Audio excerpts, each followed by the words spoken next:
Olá, tudo bom com vocês? Eu espero que sim! Estamos aqui para dar continuidade na leitura do Yoga Sutra de Patanjali, Sadhanapada, o caminho da prática diária, diligente, dia após dia, com a conexão com a fonte inesgotável de energia.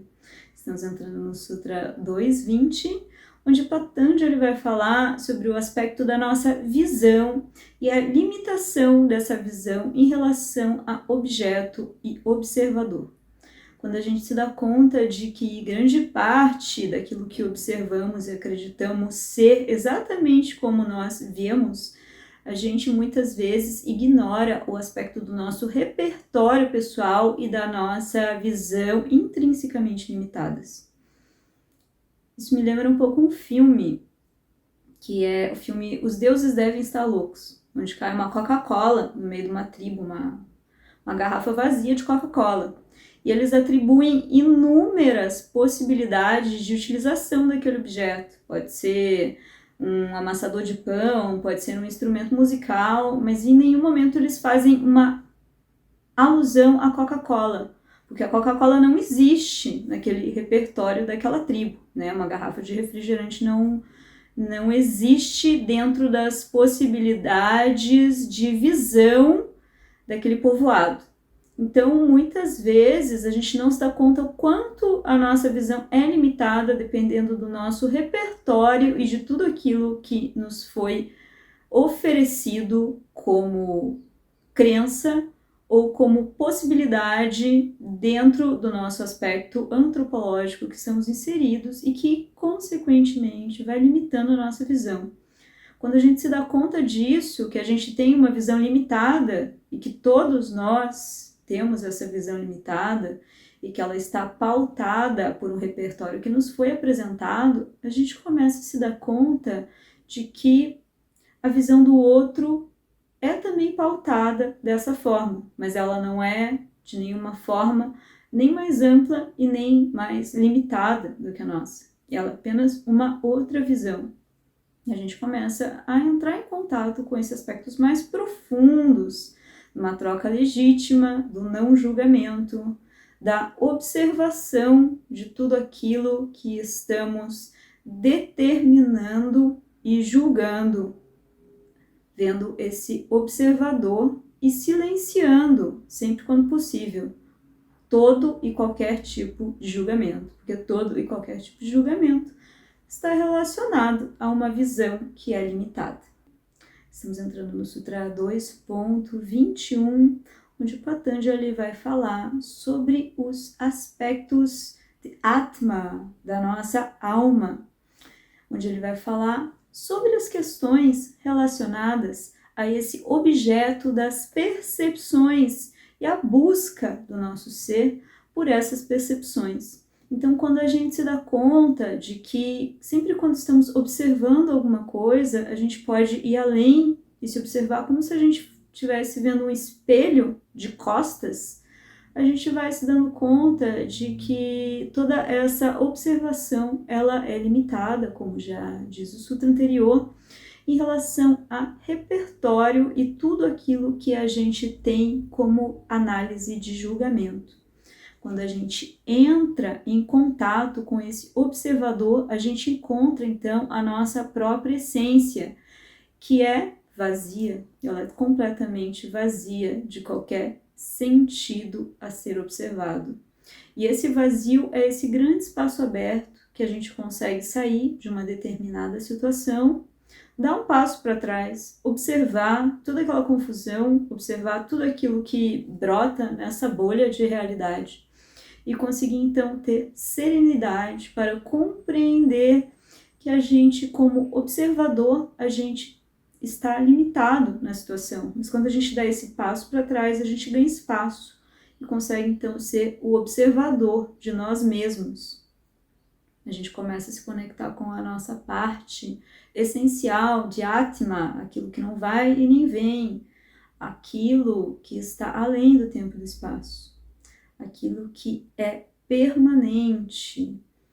Todas as nossas bolhas de realidade, todos os nossos desejos, aspirações, eles são impermanentes. Entretanto, essa parte que não vai e nem vem, apenas observa todos esses processos da nossa vida, todos esses desejos, todas essas bolhas de realidade. Sutra 2.22, onde Patanjali vai falar sobre as questões da permanência e da impermanência do nosso observador interno. Ou seja, Purusha é essa representação daquilo que não vai nem vem, do nosso eu real, imutável, totalmente permanente. E Prakriti, a manifestação daquilo que é impermanente, daquilo que observa, que pode ser observado, daquilo que fica feliz, irritado, triste, alegre com objetos externos. Então, Patanjali descreve nesse Sutra 22 que essa causa de tudo aquilo que nos torna observador, ela contudo tem uma natureza vazia, relacionada ao objeto que é visto. Então, quando a gente começa a se conectar com esse esvaziamento de toda e qualquer situação, a gente começa a estabilizar uma serenidade no aqui e no agora. Porque, invariavelmente, tudo que nos traz alegria, que nos traz uma profunda felicidade como objeto externo, vai passar. Tudo aquilo que nos traz uma tristeza, uma lamentação, uma angústia, também irá passar. Então, esse sutra, ele vai falar sobre essas questões do permanente e do impermanente. Então, o que é aquilo que não passa? O que é aquilo que fica? O que é realmente a sua conexão com a sua parte do seu eu maior imutável? Estamos entrando no Sutra 2.23, onde Patanjali vai falar sobre os aspectos do reconhecimento da nossa verdadeira natureza. Então, vamos além da dualidade, do que é impermanente e do que é permanente, como nós vimos nos sutras anteriores. Então, quando a gente consegue dar um passo para trás, não se envolver tanto com as situações externas, observar as bolhas de realidade que nós criamos, se conectar com o nosso observador de nós mesmos e com aquele que é observado, distinguir que tudo isso que acontece nessa nossa identidade é totalmente impermanente e que existe uma fagulha, um pedaço, né, de nós mesmos que é totalmente permanente. A gente vai entrando, então, em conexão com o aspecto de Samyoga. Então, Samyoga, a gente começa a realizar essa verdadeira yoga, essa verdadeira união, compreendendo a vacuidade de toda e qualquer situação. Então, essa vacuidade tem relação com a gente compreender a verdadeira natureza do nosso ser. E a verdadeira natureza do nosso ser é completamente livre. Ela não é reativa, ela não precisa se envolver nas situações externas, ela não precisa seguir uma determinada emoção, porque a reatividade tem relação com a gente se envolver nessa bolha de realidade.